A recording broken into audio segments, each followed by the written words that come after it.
Hello, everyone. Welcome to this special interview that furthers our discussion on disruption. I'm Cynthia Corsetti, an executive coach, author, and speaker based here in the lovely Sewickley, Pennsylvania. Today's dialogue is part of a powerful collaboration with Authority Magazine, where we delve deep into the issues that truly matter. With us today is James Campbell, an expert in cybersecurity with over 15 years of experience. Prior to founding Cado Security, James held key roles at PwC and the Australian Signals Directorate. He's also shared his insights on prominent platforms such as Black Hat and Forensics Europe Expo. James, it's wonderful to have you here today to enrich our discussion, and I'm going to ask you to please take a moment to add anything that I may have missed or even gotten wrong in your introduction. No, perfect. Spot on. So thank you very much and great to be here. So I loved in your interview how you said that you and your friends had this early interest in building networks and learning everything possible about technology. And ultimately, you found an interest in what you called the dark side, or how hackers could breach systems.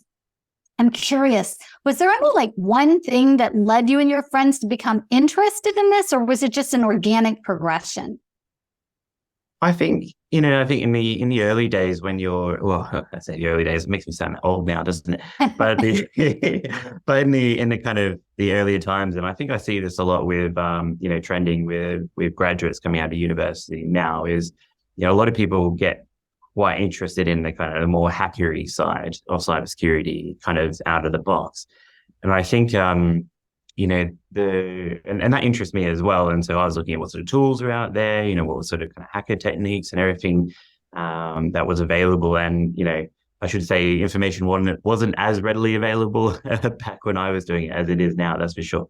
But I think what was interesting for me is you had a lot of people who were very I don't know, they thought they were kind of untouchable hackers or something like that. And while there were some that were just kind of doing it for a little bit of education kind of purposes, there were some out there that were, doing it for a bit of harm on others, and boasting about it. And certainly there were a couple of those situations in the early days where, particularly as I was going through university, where I started seeing kind of hackers boasting about how good they were.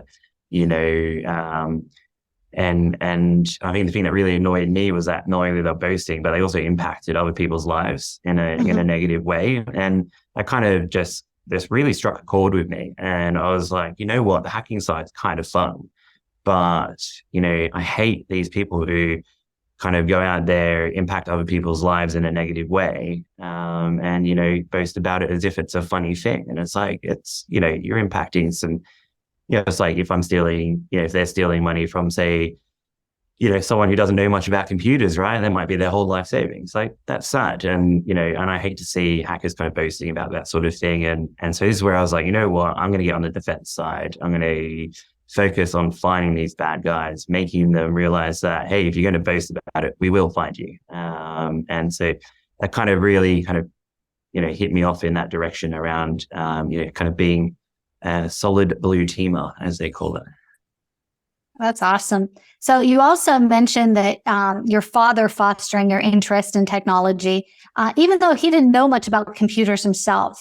So how has that early mentorship influenced your approach to leadership, and how do you currently foster talent within Cado Security?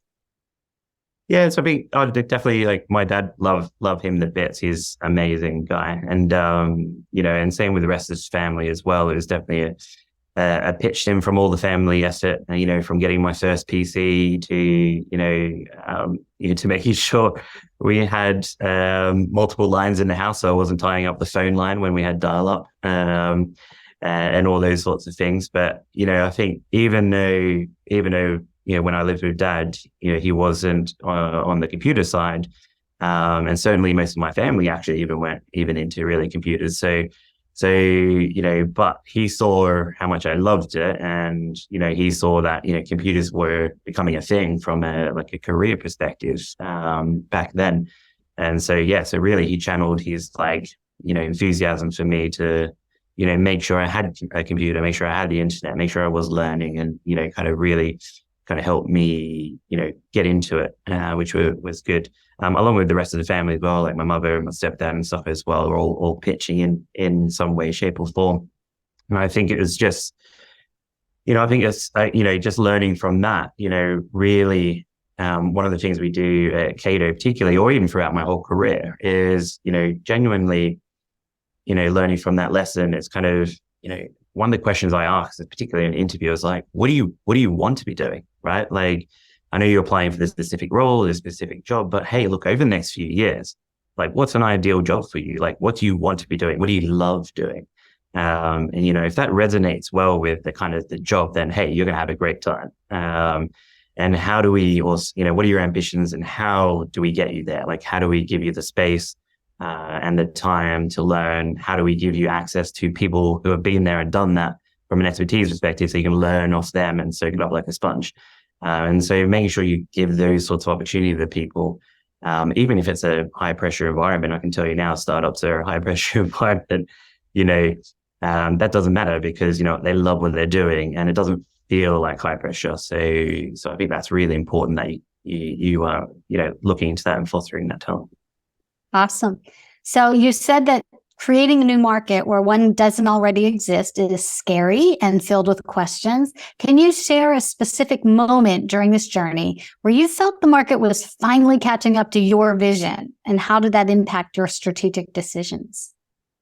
Yes, I think certainly, certainly I think it was when, probably about a good year and a half ago, we started really getting some big brands paying attention to what we were doing. And these are kind of like your leaders in the space, so like early adopters of technology, and where they started seeing like, okay, we've transitioned to cloud. With, now that they were using cloud, they're like, oh, look at this. There's all these other risks, which we didn't anticipate. And it's different to, say, on-premise kind of style environments. And so they had a bit of the foresight to actually Google like what's around. And it's like, okay, well, actually, Cado, you're the only solution that exists right now. Let's go with you, which is great. And they're being great customers. I think the other, which is good. And then the other one is around, more recently is when Gartner has actually created a category for us. And that was a big moment for us as well, because like there wasn't a category. We didn't fall into a bucket. Every time you talk to a customer or an investor, they're like, where do you fall into? Where are all your competitors? Like, and it's kind of, they're all questions around an established market. And so you have to be like, well, no, actually, we're a new thing. Here's how we fit into the ecosystem. And this is kind of where we want to go from a vision perspective. I think that now Gartner has actually recognized our space. That's really a big highlight for the company and the team here and all the amazing work that they're doing that people are asking about cloud forensics. Awesome. You mentioned culture being a unique differentiator for your company. Could you share a specific example where the culture you've built at Cado Security directly contributed to overcoming maybe a significant business challenge? You know what? Just yesterday, actually. Just to give you a straight, just give you a straight up example. So yesterday we had, it's busy. Like busy is good, right? If it's quiet, then we're doing something wrong. We've had quite a recent uptick of lots of customers using the product or trialing the product for the first time as well, which is great. And so it's really it was putting a lot of strain on the support team yesterday. And so, and I think what was really cool was our head of support, Andy. He actually wrote a message in Slack to the whole team at the end of the day and said, look, today we got hammered. But he's like, and he gave a shout out to everybody in the team, which was amazing. And just said basically saying I'm exhausted, but because I've been working with such amazing people solving all these issues today, I couldn't be more proud to be a part of, Cado. And unsolicitedly, he sent that out to, the whole company wide, which was nice. And he even referenced the article, Cynthia, though, on the culture bit, which was quite nice. And it was just, I think the whole mentality that, we all play to our strengths. We're all in it together, as well. And one of my favorite values on our website, and whether it should be on there or not, is just kind of like a no BS kind of attitude. So it's kind of like, be yourself, work together, we're all in it together. We're going to go through some hard times and we're going to go through some fun times as well. And we've got to have each other's backs and kind of get through it together. So it's just a really good example of it yesterday, where the team absolutely smashed like what was a crazy day for us. And then for the team to proactively go out and give each other a pat on the back, that was an awesome bit of culture coming out of Cado there. Very proud of that. I have to say, as an executive coach, I love that answer. You're speaking my language there. So right, awesome. You pointed out that conventional wisdom shouldn't necessarily be trusted as gospel, especially with the way things change today. Can you talk about a specific instance where going against conventional wisdom actually paid off for you or your company? Well, it's a really tough question. We get lots of conventional wisdom. Look, so you know what?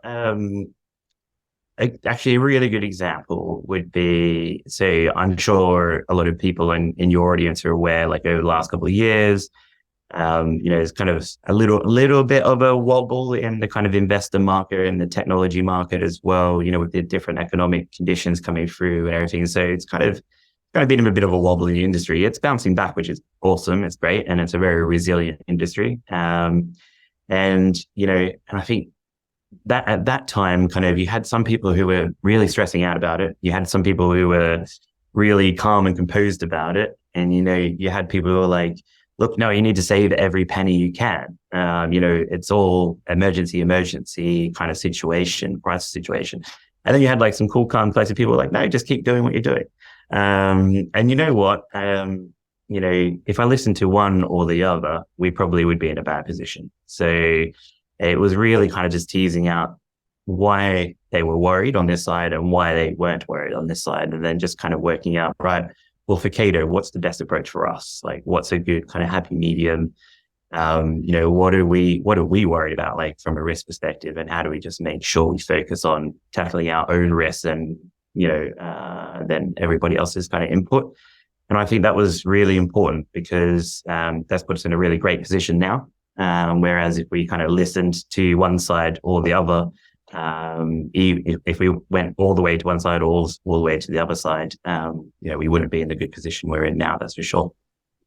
So in a startup, you expressed it's a risky, it's scary, it's energetic. And has there ever been a moment that you felt like giving up? I felt like giving up. Certainly moments where I feel like, what am I doing? There's a lot of other easier things to do. Hey, it's like I left a very well-paying job to go basically have a salary of nothing in this company. And a lot of people are like, you're crazy. Like, why would you leave such a great paying job that, that's relatively stable and then basically get paid nothing and go into something that's super high risk? I think you've got to I know there's something, when I meet some of the other founders, there's something about the kind of individuals that kind of go into this. And I think it's just because I think I was talking to someone the other day, it's like, the one thing I love doing is, being agile, being innovative, and like being, at the front, like leading something. And I hate being a follower. So especially in the technology industry, I hate being a follower of trends. I love being part of the people that create trends, not necessarily be a follower of trends. And so that's why it kind of really resonated for me to do this. But certainly there were, particularly at the start, you're like, I don't know if this, are people going to buy our product, or, is there we're creating a new market? Is there a market? These things ponder on your brain all the time, and your brain just does not switch off from this. And so one of the tricky parts of being a founder in a startup is just like, how do you just take a step back, disconnect from those thoughts whirling around in your head, and just kind of enjoy the moment a little bit, and particularly making sure you enjoy the wins. Because one of the things I found hard at the start, and I'm much better at doing now, is you're always worrying about the next thing.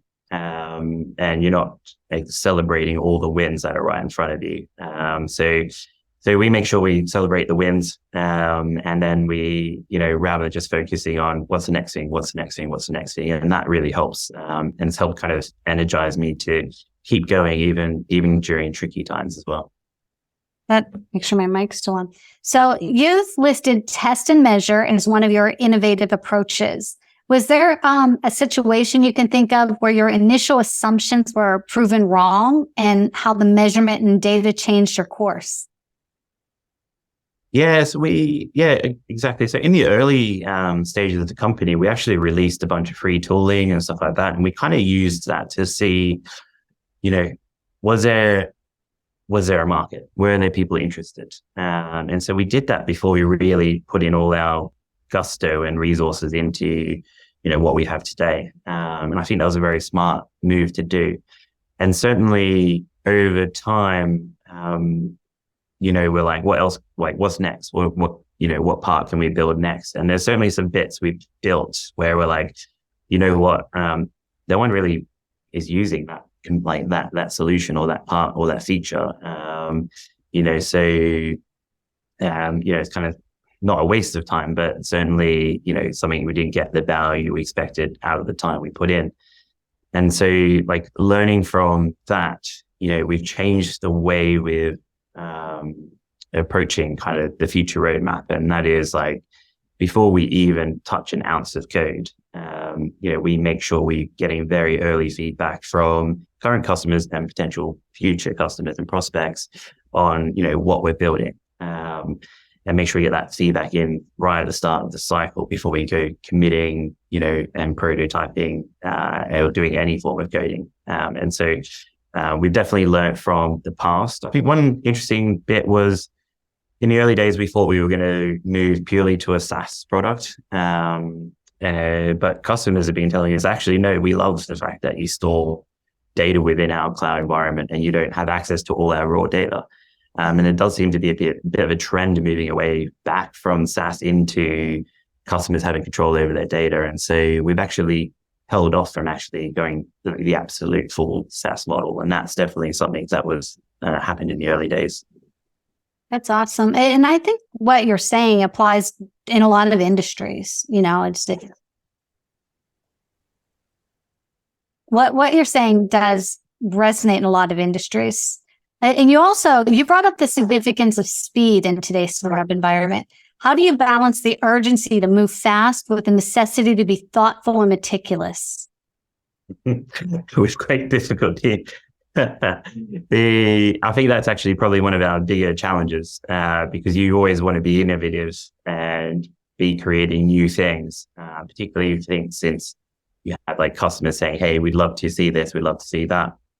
And we try and do as much of that as we can. But at the same time, you want to make sure you're building something robust and reliable, that customers are also having a lovely experience when they're dealing with Cado. So, but if you're always focused on what's next, you forget about what's behind you as well. And that's, what's behind you is the product you already built.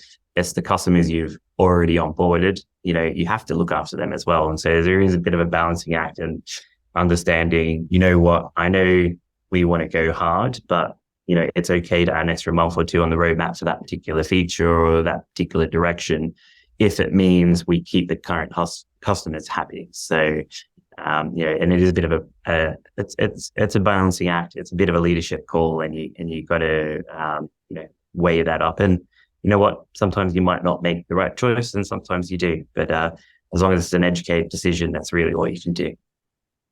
What are you most excited about in your business right now, today? When you get up out of the bed in the morning, what are you most excited about? To be honest, I think it comes back to the culture thing. I know it seems a bit cliche, but I love coming in the office. I love the people I work with. Like, everybody's so smart. It's ridiculous. And just learning stuff every day. Every day is so different. And I love the fact that every day is different. I love the fact that every day has a different challenge. It could be a technical challenge one day. It could be prioritizing some customer issues another. It could be dealing with investors. or talking to Gartner about why we are a category. And so, I think, just all the different challenges and all those sorts of things, and working with such smart people, is just, I've been soaking up like a sponge. And it's really made myself grow as a person. And I've learned more doing this startup than I have in the rest of my career in such a short period of time, which has been, really, really fun. But also really rewarding, like all the great people I get to talk to and work with, even connecting with other founders, doing interviews with yourself, all that sort of thing is very rewarding, and I'm really enjoying it. And speaking of talent, a lot of industries, every industry pretty much is having trouble finding talent. Have you had that struggle at all in your organization? We definitely did in the early days, really hard, particularly since you had like Google, Facebook, and Amazon if you look back a couple of years ago, they were going through some pretty heavy hiring. And, they were really offering top dollar from an industry perspective. So, for a startup, it's quite difficult to kind of compete with that, with the kind of the big players out there. And so I think in the early days was definitely tricky, and we just tried to make it, other parts of the company, which we know the big players can't do, like our culture, as an example, is a bit easier to have a bit more fun, less politics, all this sort of stuff in a smaller company. And so try and bring that out a little bit, and like, why should you come work with Cado? And I think that, helped us in the early days. Also just, really pointing out with the early employees, like, you're genuinely influencing the company. You're influencing the product. You're helping customers hands-on.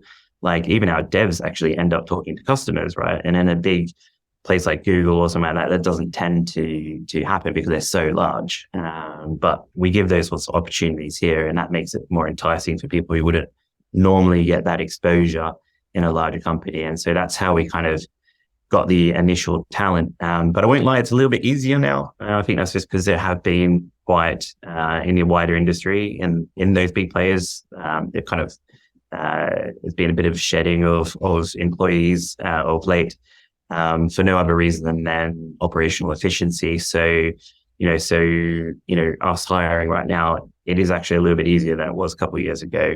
Probably one, because we've developed, a really great brand and product in such a short period of time. So we're getting a lot of people looking at us, so that helps. But also the talent pool seems to have been topped up a little bit over the last 6 months. So that's helped us. So if people are getting rid of great talent, I tell you what, we're happy to take them. So absolutely. Right. I'm kind of intrigued. I'm going to sneak into the personal a little bit. You have this personal philosophy of embracing disruption and spontaneity. Can you share an example of how this mindset maybe brought some unforeseen benefits or opportunities in your personal life? Oh, in my personal life? Yeah, I had to sneak that in, It's definitely a tough one. Look, I think I live in London, right? So I used to live in Australia, obviously. So I'm from Sydney, Australia. And then I worked with Australian Signals Directorate in Canberra. And I guess, even my own life, I disrupted a bit by moving to the UK. I moved to the UK with 2 suitcases full of stuff, one full of clothes, one full of pet gear.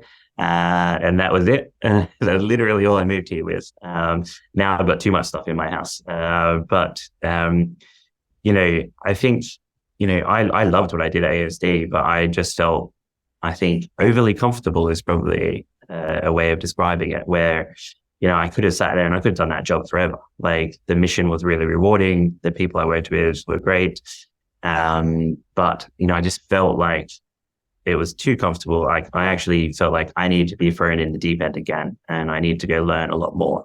And that was kind of, all right, like, what's one of the big steps I can do there? Let's go move to industry from a government position and try something new, try something different. Let's go learn something different. And that's why I moved over to the UK to help build out an incident response service for PricewaterhouseCoopers here and customers all across EMEA.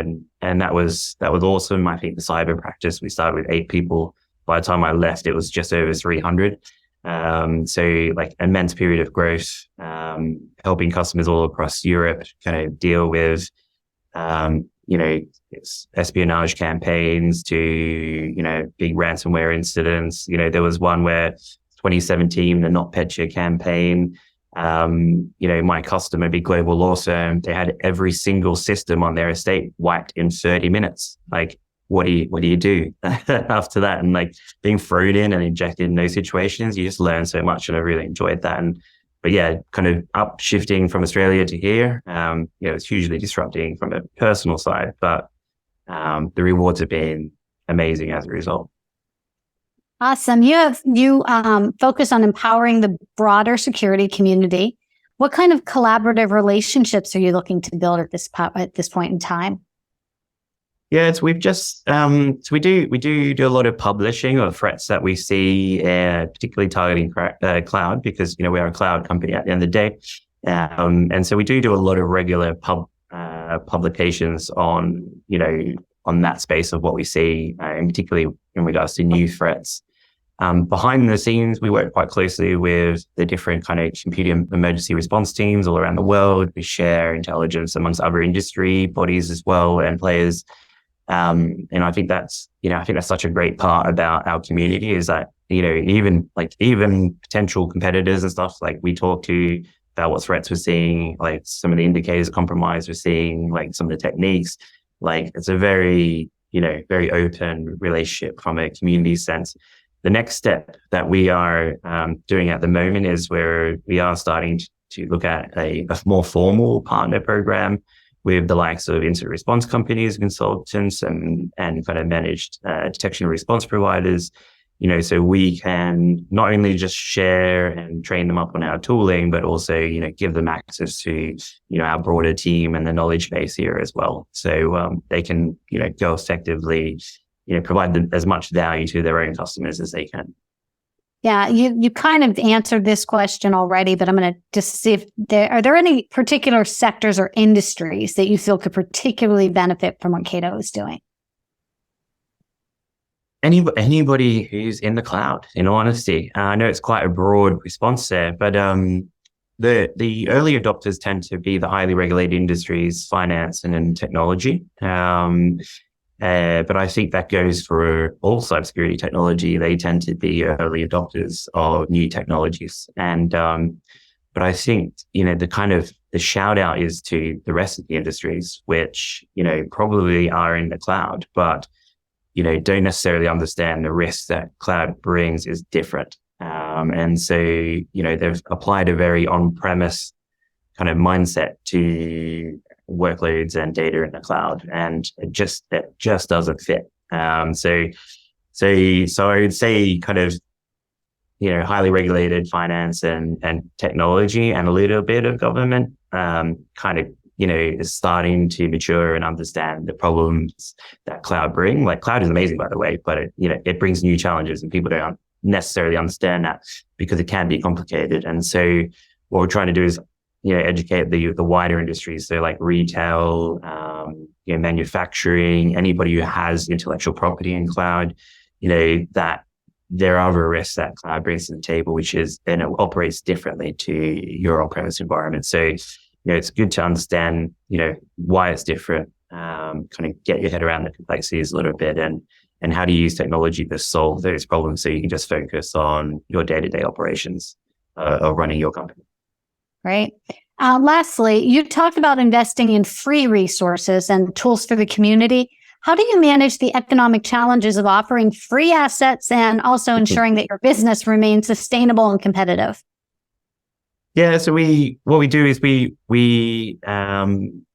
think what we find is kind of going back to your seeding the market question, I guess. It's kind of some of the free solutions we've put out, we also see if it's interesting to the wider community. And if it is, then why don't we do a commercially supported version of that solution as well? And so, that's kind of how we I guess, play with that as well. So, we're big fans of giving to the community. If something does get immensely popular, not everybody has the opportunity to support and maintain open source software. And so there are some companies who say, hey, I love this, but I would love a commercially supported version. And this is where Cado can assist with that off the back of releasing kind of open source solutions and tools. The other benefit we get from releasing open source tooling and sharing kind of knowledge is, we're trying to just get people educated on the space of cloud and cloud security and also forensics. So, and the more we do that, the better the community understands the threats to cloud, and, what you can do about it, which is important. Awesome. What else would you like to add? What would you like people to know right now on this opportunity? Right now, if you are in cloud, understand the risks. It's, you should absolutely embrace cloud. Cloud is such a great thing, but if you use it like an expensive data center, so you just lift and shift your data center, you're probably actually going to spend more money. But how you save money in cloud, how you use cloud efficiently, is you use things like auto scaling infrastructure, use ephemeral infrastructure like containers, etc. But, think about, if I detect something or I just want to investigate something in that sort of scenario, what do I do next? And this is kind of why we exist. And because a lot of people don't have a good answer to that. And so, have a think about that. Make sure you're able to actually respond in the cloud. And why is that important? Well, I've got, 15, 16 odd years in doing incident response for some of the largest organizations globally. I can tell you now, the ones that did well were the ones who knew ahead of time, or had all the information to hand. They could control the narrative. They were on the front foot. The organizations that weren't, then it was a completely different story, and it kind of blows out of proportion. So, be on the front foot, own the narratives, own the information, really understand what's going on in your environment. James, I want to thank you so much for your time, your answers, your insight, and everything that you're bringing to the community. And thank you again for sharing this time with us today. And I will have this interview published right inside. We'll embed it right into your Authority Magazine article. Awesome. I'm looking forward to it.